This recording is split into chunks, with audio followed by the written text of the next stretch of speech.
biggest news of the day, I'd say, for the Broncos is re-signing J.K. Dobbins to a 2-year deal. Yep. But they released Dre Greenlaw. Yeah. And they re-signed Alex Singleton and Justin Stranad. So, so a lot of kind of keeping guys in house. That's what. Except for Dre Greenlaw, who they kicked out of house. It's just housekeeping, basically. Yeah. Let's. Hey, don't forget they re-signed Sam Ehlinger, who I know you don't like as an A&M fan.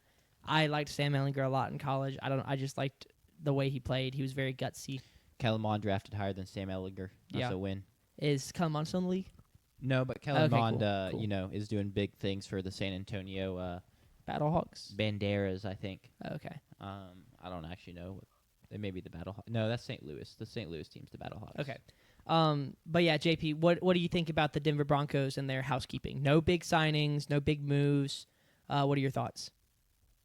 J.K. Dobbins was like a must. They were a really bad team from running the football perspective when he was out. In fact, they had 5 games with less than 90 rushing yards without him, including both of their playoff games. So re-signing him was really, really crucial, and I'm glad that they figured that out. When your defense was as good as it was last year, there's no reason to not bring back the pieces that may be leaving. So a guy like Alex Singleton's completely fine re-signing for me. And he's one of the only guys that was a free agent. He was also the green dot last year, meaning he was the guy who's calling the defense and the plays and hearing the plays from their defensive coordinator, who I just forgot the name now off the top of his head. Very well-known defensive coordinator. Yeah, I literally also... Oh, gosh. Hold up. That's so... We are a terrible show when it comes to just remembering names, and it's really sad. Well, there's too many names to remember, man. I feel like I do a pretty good job, so forgive me for forgetting that. But he was like the only free agent they had from a defensive. Vance Joseph, there you go. He was one of the only free agents they had from a defensive perspective, and so re-signing him on top of the fact that he was a green dot, I'm all here for it. And yeah, I'm good with the day that they had. It's fine to have a quiet day, but J.K. Dobbins was kind of a must, and I'm glad he's coming back for that Denver offense because they needed help on the running back front. Sure. If J.K. Dobbins was gone, it was going to be an interesting story and maybe like a spot where they go with their first round pick with a guy like Jadarian Price. Yeah. It changes. It could potentially change mock drafts going forward. That kind of move.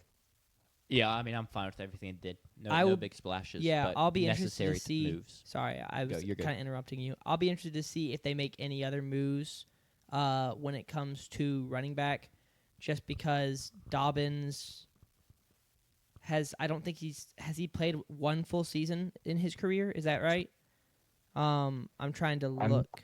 I'm pretty sure he had one with Baltimore. I feel like he had one in his rookie year and then did in his second year, but it looks like he's dealt with injury concerns 100%. Yeah. His year with the Chargers was not a full season. 2023 was obviously not a full season.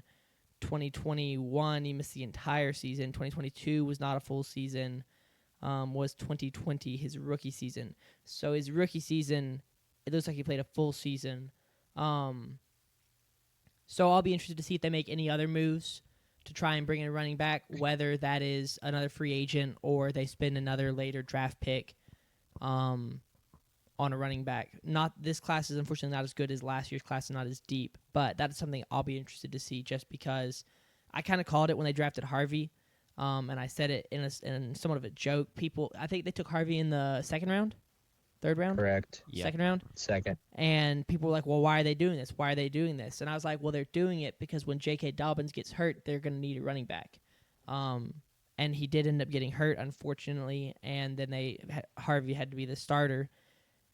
I wonder if they'll take another opportunity on a running back to kind of plan for that event because it has now happened in 5 out of 6 seasons.